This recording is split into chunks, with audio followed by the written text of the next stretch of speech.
ನಿಮ್ಮ ಬಿಸ್ನೆಸ್ ಯಾವುದೇ ಇರಲಿ ಅದನ್ನ ಪ್ರಚಾರ ಮಾಡಲು ಸುಮನ್ ಟಿವಿಯಿಂದ ಮಾತ್ರ ಸಾಧ್ಯ. ಕೂಡಲೇ ಕರೆ ಮಾಡಿ. ಸುಮನ್ ಟಿವಿ ಕನ್ನಡ ಸ್ವಾಗತ ವೀಕ್ಷಕರೇ. ಚಿಕ್ಕಬಳ್ಳಾಪುರದಲ್ಲಿ ಸಮಾಜ ಸೇವೆಯ ಮೂಲಕ ಜನಮನ ಗೆದ್ದಿರುವ ಜೈ ಫೌಂಡೇಶನ್ ಸಂಸ್ಥಾಪಕರಾದ ಜೈಕುಮಾರ್ ಅವರ ಹುಟ್ಟುಹಬ್ಬವನ್ನು ಅಭಿಮಾನಿಗಳು ಮತ್ತು ಸ್ನೇಹಿತರು ಅದ್ಧೂರಿಯಾಗಿ ಆಚರಣೆ ಮಾಡಿದರು.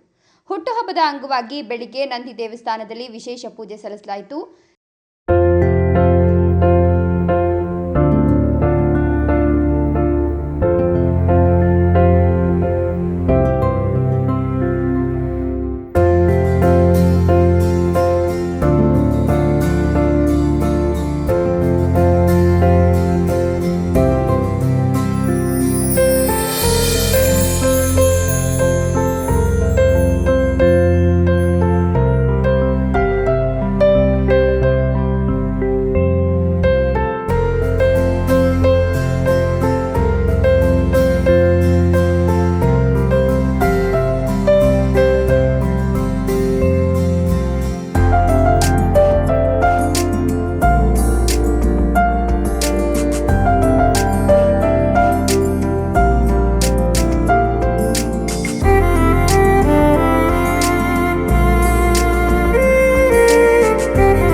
ನಂತರ ಚರ್ಚ್ನಲ್ಲಿ ಪ್ರಾರ್ಥನೆ ಹಾಗೂ ದರ್ಗಾದಲ್ಲಿ ವಿಶೇಷ ದುಹಾ ಮಾಡುವ ಮೂಲಕ ಸರ್ವಧರ್ಮ ಸಮಭಾವದ ಸಂದೇಶವನ್ನು ಸಾರಲಾಯಿತು.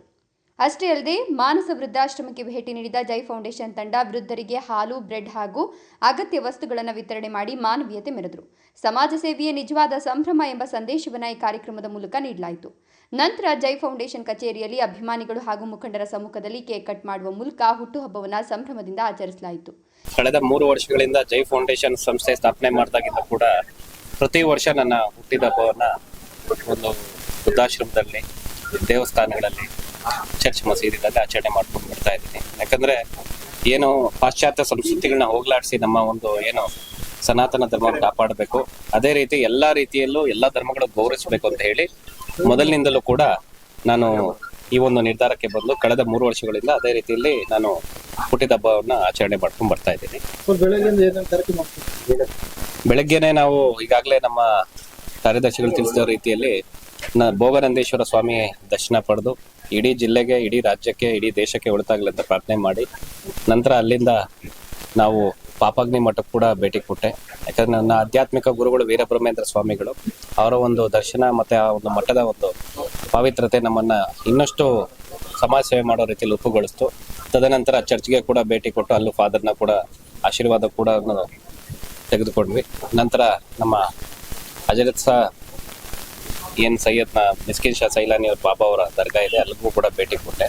ನಿಮ್ಮೆಲ್ಲರಿಗೂ ತಿಳಿದಿದೆ ನಾವು ಸರ್ವಧರ್ಮ ಸಮನ್ವಯ, ಎಲ್ಲಾ ಧರ್ಮಗಳು ಒಂದೇ ಅನ್ನೋ ರೀತಿಯಲ್ಲಿ ನಾವು ಮೊದಲಿನಿಂದಲೂ ನಮ್ಮ ಜೀವನದಲ್ಲಿ ತತ್ವವನ್ನು ಅಳವಡಿಸ್ಕೊಂಡಿದ್ದೆ. ಅದೇ ರೀತಿ ಎಲ್ಲಾ ದೇವಸ್ಥಾನಗಳು, ಮಸೀದಿಗಳು, ಚರ್ಚ್ಗಳು ಭೇಟಿ ಕೊಟ್ಟು ನಂತರ ನನ್ನ ಅಭಿಮಾನಿಗಳು, ಹಿತೈಷಿಗಳು, ನನ್ನ ಅಕ್ಕ ತಂಗಿಯರು ಎಲ್ಲರೂ ಕೂಡ ಆಗಮಿಸಿದ್ದು ನನ್ನ ಒಂದು ಶುಭ ಕೋರೋದಕ್ಕೆ ನಿಜವಾಗ್ಲೂ ನನಗೆ ಬಹಳ ಖುಷಿಯನ್ನು ಕೊಟ್ಟು.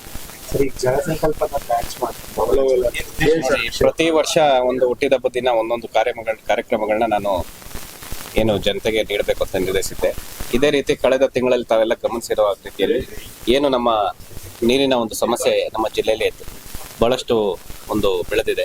ಅದಕ್ಕೆ ಒಂದು ನಿರ್ಮೂಲನೆ ಮಾಡಬೇಕು, ಈ ಒಂದು ನೀರಿನ ಸಮಸ್ಯೆನ ಹೋಗಲಾಡಿಸಿ ಜನಗಳಿಗೆ ಒಂದು ಶುದ್ಧ ಕುಡಿ ನೀರಿನ ವ್ಯವಸ್ಥೆ ಆಗಿರ್ಬೋದು, ಅದೇ ರೀತಿಯಲ್ಲಿ ಮುಂದಿನ ಪೀಳಿಗೆಗೆ ನಮ್ಮ ಕೆರೆಗಳನ್ನ ಸಂರಕ್ಷಣೆ ಮಾಡುವ ನಿಟ್ಟಿನಲ್ಲಿ ನಾವು ಒಂದು ಜಲಸಂಕಲ್ಪ ಅಭಿಯಾನವನ್ನ ಶುರು ಮಾಡಿದ್ವಿ ಸತ್ಯಸಾಯಿ ಆಶ್ರಮದ ಒಂದು ಸಹಯೋಗದೊಂದಿಗೆ.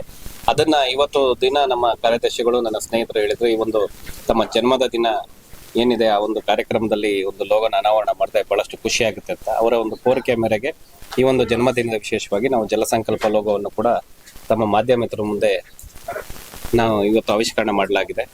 ಏನಂದ್ರೆ ಇದು 39ನೇ ವರ್ಷದ ಹುಟ್ಟಿದಬ್ಬ. ಈ ಜಲ ಸಂಕಲ್ಪಕ್ಕೆ ಜಿಲ್ಲೆಯ ಎಲ್ಲ ಯುವಕರು, ಏನು ವಾಲಂಟಿಯರ್ಸ್ ಇದ್ದಾರೆ, ಯುವಕರು ಇದ್ದಾರೆ, ರೈತಾಪಿ ವರ್ಗದವರು ಇದ್ದಾರೆ, ಎಲ್ಲರೂ ಒಂದು ಸಹಕಾರ ಕೊಟ್ರೆ ಎಲ್ಲ ಜನತೆ ಈ ಮುಂದಿನ ದಿನಗಳಲ್ಲಿ ನಮ್ಮ ತಾಲೂಕಿನ ಎಲ್ಲಾ ಕೆರೆಗಳು ಕೂಡ ಪುನಶ್ಚೇತನಗೊಂಡು ಮುಂದಿನ ಪೀಳಿಗೆಗೆ ನಾವು ಒಂದು ಒಳ್ಳೆ ಆಸ್ತಿಯನ್ನು ನೀಡುವಂತ ರೀತಿಯಲ್ಲಿ ಕೆಲಸ ಮಾಡಂಗಾಗುತ್ತೆ ಅಂತ ಈ ಮೂಲಕ ಮನವಿ ಮಾಡ್ಕೊತಾ ಇದ್ದೀನಿ. ಇದೇ ನನ್ನ ಒಂದು ಮನವಿ, ಕಳಕಳಿಯ ಮನವಿ ನಮ್ಮ ಜನತೆಯಲ್ಲಿ ಅಂತ ಹೇಳಕ್ ಇಷ್ಟಪಡ್ತೀನಿ. ದಿನದಂದು ನಮ್ಮ ಟಾರ್ಗೆಟ್ ಬಾಲ್ ಏನು ಅಖಿಲ Karnataka target ball association president ಆಗಿ ನಮ್ಮ ಏನು ತಂಡದ ಎಲ್ಲ ಕ್ರೀಡಾಪಟುಗಳು ನೇಪಾಳದಲ್ಲಿ ಇತ್ತೀಚೆಗೆ ಜರುಗಿದ ಅಂತಾರಾಷ್ಟ್ರೀಯ ಟಾರ್ಗೆಟ್ ಬಾಲ್ ಚಾಂಪಿಯನ್ಶಿಪ್ ನಲ್ಲಿ ನಮ್ಮ ಭಾರತವನ್ನು ಪ್ರತಿನಿಧಿಸಿ ಚಿನ್ನದ ಪದಕವನ್ನು ಗಳಿಸಿದ್ದಾರೆ. ಇದು ನಮ್ಮೆಲ್ಲರ ಚಿಕ್ಕಬಳ್ಳಾಪುರಕ್ಕೆ ಒಂದು ಸಂತಸದ ವಿಷಯ ಹಾಗೂ ಇಡೀ ದೇಶಕ್ಕೆ ಕೀರ್ತಿ ತರುವಂತ ಕೆಲಸವನ್ನು ಮಾಡಿದ್ದಾರೆ. ಅದೇ ರೀತಿ ಈ ದಿನ ಅವ್ರನ್ನ ಸನ್ಮಾನಿಸಿರೋದು ನಿಜಕ್ಕೂ ನನಗೆ ಬಹಳ ಖುಷಿಯನ್ನು ಕೊಟ್ಟಿದೆ. ಈ ಎಲ್ಲಾ ಕ್ರೀಡಾಪಟುಗಳಿಗೂ ಒಳ್ಳೇದಾಗ್ಲಿ, ಮುಂದಿನ ದಿನಗಳಲ್ಲಿ ಇನ್ನಷ್ಟು ಹೆಚ್ಚು ಪದಕಗಳನ್ನು ಗಳಿಸಿ ನಮ್ಮ ಭಾರತದ ಕೀರ್ತಿ ಪದಕ್ಕೆ ಆರಿಸುವಂತಾಗ್ಲಿ ಅಂತ ಹೇಳಿ ಈ ಮೂಲಕ ತಿಳಿಸ್ತೀವಿ. ಧನ್ಯವಾದಗಳು. ಮೇ 4ರಿಂದ 7, 2026 ನೇಪಾಳ್ ಕಠ್ಮಂಡುವಿನಲ್ಲಿ 3rd international target ball championship ನಡೆದಿರುತ್ತದೆ. ಈ ಒಂದು ಕ್ರೀಡಾಕೂಟಕ್ಕೆ ನಮ್ಮ ಚಿಕ್ಕಬಳ್ಳಾಪುರ ಜಿಲ್ಲೆಯಿಂದ 4 ಜನ ಪುರುಷರು ಮತ್ತು ಒಬ್ಬ ಮಹಿಳೆಯರು ಆಯ್ಕೆಯಾಗಿರುತ್ತಾರೆ. ಈ ಒಂದು ಕ್ರೀಡಾಕೂಟದಲ್ಲಿ ಭಾರತ ತಂಡವು ಚಿನ್ನದ ಪದಕವನ್ನು ತೆಗೆದುಕೊಂಡು ಹೊಮ್ಮಿರುತ್ತದೆ. ಎಂದು ಹೆಮ್ಮೆಯ ವಿಷಯ ಏನೆಂದರೆ 4 ಪುರುಷರು ಮತ್ತು ಒಬ್ಬ ಮಹಿಳೆಯರು ನಮ್ಮ ಚಿಕ್ಕಬಳ್ಳಾಪುರ ಜಿಲ್ಲೆಯಿಂದ ಆಯ್ಕೆಯಾಗಿತ್ತು. ಅತ್ಯಂತ ಬಹಳ ಖುಷಿ ಪಡುವ ಸಂದರ್ಭ ಅಂತ ಹೇಳ್ಬೋದು. ಅದೇ ರೀತಿ ಈ ಒಂದು ಸಂಸ್ಥೆಗೆ ಕರ್ನಾಟಕ ರಾಜ್ಯ ಟಾರ್ಗೆಟ್ ಬಾಲ್ ಅಸೋಸಿಯೇಷನ್ ಸಂಸ್ಥೆಯ ಅಧ್ಯಕ್ಷರಾದ ಜಯಕುಮಾರ್ ಸರ್ ಅವರು ಈ ಒಂದು ಕ್ರೀಡಾಕೂಟಕ್ಕೆ ಅತ್ಯಂತ ಯಶಸ್ವಿಯಾಗಿ ನಮಗೆ ಪ್ರೋತ್ಸಾಹಿಸಿದ್ದಾರೆ. ಅವರಿಗೂ ಮತ್ತೊಮ್ಮೆ ಧನ್ಯವಾದಗಳು ಹೇಳ್ತಾ ನನ್ನ ಮಾತನ್ನು ಮುಗಿಸ್ತೀನಿ. ಈ ವೇಳೆ ಹಲವಾರು ಅಭಿಮಾನಿಗಳು ಜಯಕುಮಾರ್ ಅವರಿಗೆ ಶುಭಾಶಯಗಳನ್ನು ತಿಳಿಸಿ ಅವರು ಮುಂದೆಯೂ ಇದೇ ರೀತಿ ಸಮಾಜ ಸೇವೆ ಮುಂದುವರಿಸಲಿ ಅಂತ ಹಾರೈಸಿದರು. ಸಮಾಜ ಸೇವೆ ಯುವಕರಿಗೆ ಪ್ರೇರಣೆ ಮತ್ತು ಮಾನವೀಯ ಮೌಲ್ಯಗಳಿಂದಲೇ ಎಂದು ಜಯಕುಮಾರ್ ಅವರು ಚಿಕ್ಕಬಳ್ಳಾಪುರ ಜಿಲ್ಲೆಯ ಜನಮಾನಸದಲ್ಲಿ ವಿಶೇಷ ಸ್ಥಾನ ಪಡೆದಿದ್ದಾರೆ ಎನ್ನಬಹುದು. ಅವರು ಮಾಡ್ತಾ ಇರತಕ್ಕಂಥ ಸೇವಾ ಕಾರ್ಯಕ್ರಮಗಳಿಗೆ ಅಭಿನಂದನೆ ತಿಳಿಸಿದ ಪ್ರಮುಖರು ಸುಮನ್ ಟಿವಿಯಿಂದ ಹುಟ್ಟುಹಬ್ಬದ ಶುಭಾಶಯಗಳು.